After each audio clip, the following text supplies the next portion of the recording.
sabdaning kukiloring kanikara kaketer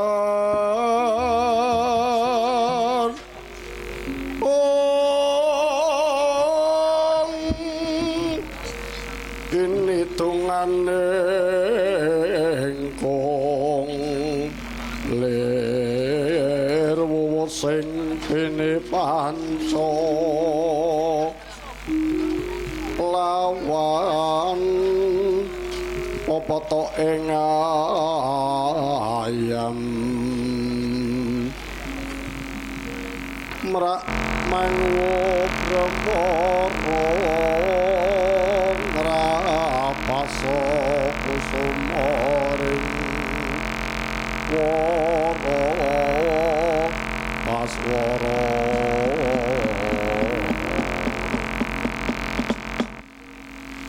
jo kegancangan lampahnya Raden Gatotkaca ing mangketan kadhe ingkang wonten ing negari Ngamarta. Dewi Kunti anampi piswanipun Prabu Kresna.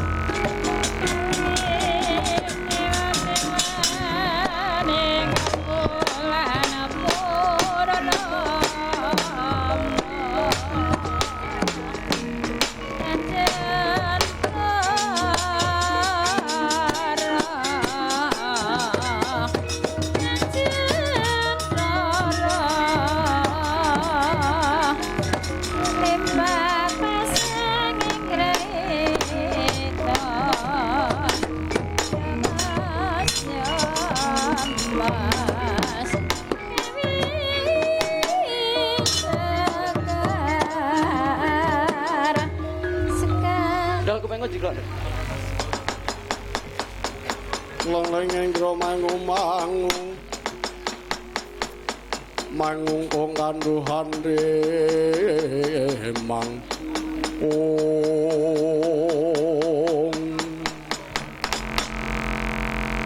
Kaki Prabu Dwarawati padha bagya satekamu kaki.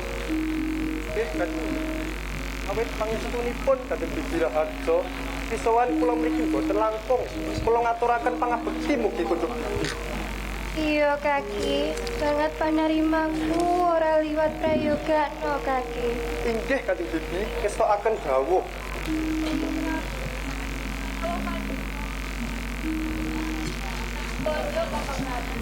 Inggih Yayi Dewi, kula tampi dadosaken bengahing manah.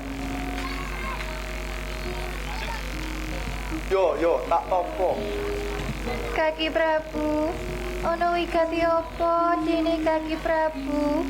Rapa ning negara Ngamarta kene kaki. Inggih Kanjeng Bibi, waleh-waleh menapa? Kula suwana Gedhe Ngamarta menika ingkang saperlu badhe nyuwun ngampil pustaka Jawa Kalimasada ingkang saperlu jamasan sedaya pusaka Dwarawati.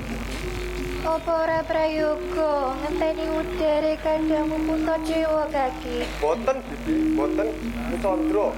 Pustaka Jawa Kalimasada kula peghaken. Yo yen mangkono kang dadi kersane Kaki Prabu. Drupadi, mara enggal caosna pustaka Jamus Kalimasada marang Rakamu Dwarawati.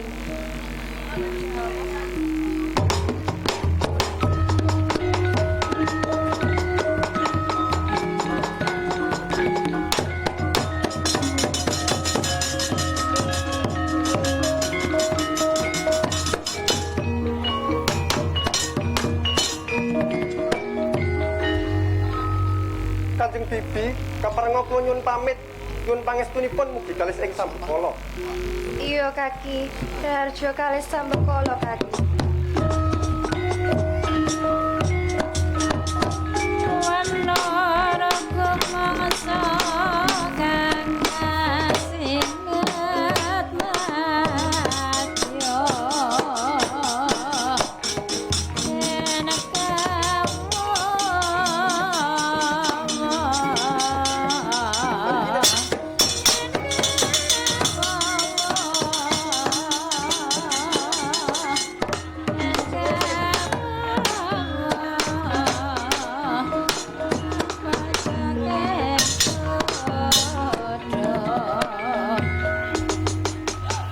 banjur laku ning angin kuntur hanggraning areka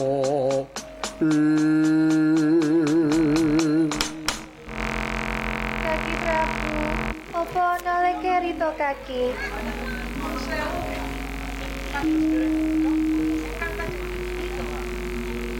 Lagi wae pamitan nyuwun pangestu. Lako bali maneh apa ana lekerito kaki? Kalian masuk Negoro, Mas Janono.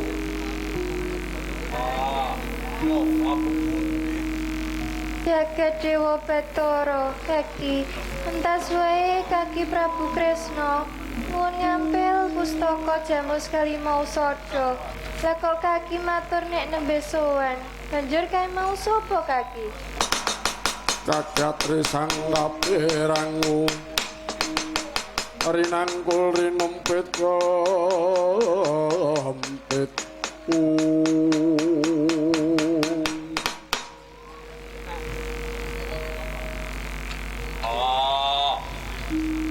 Bidang kakangku Edian ing atase Nagara Ngamarta ana ratu kang waskita nganti kemalingan. Piye iki? Ora. Jar. Ngamarta ana buat apa? Pamit. Ayo Negoro. Ayo tunjang apa? Enggak ditunggu. Ayo.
Sing membo-membo ki kowe.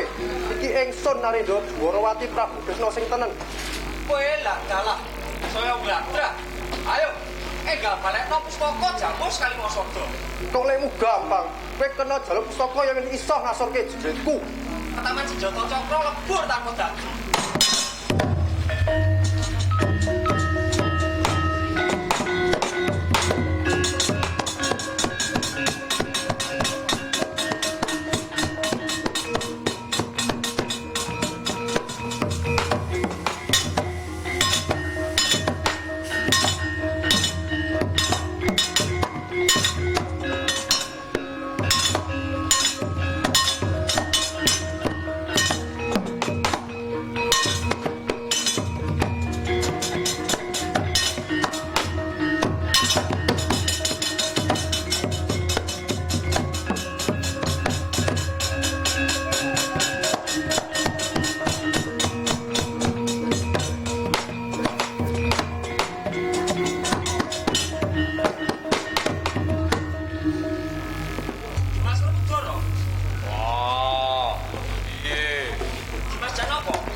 pusaka Jamus Kalimusada.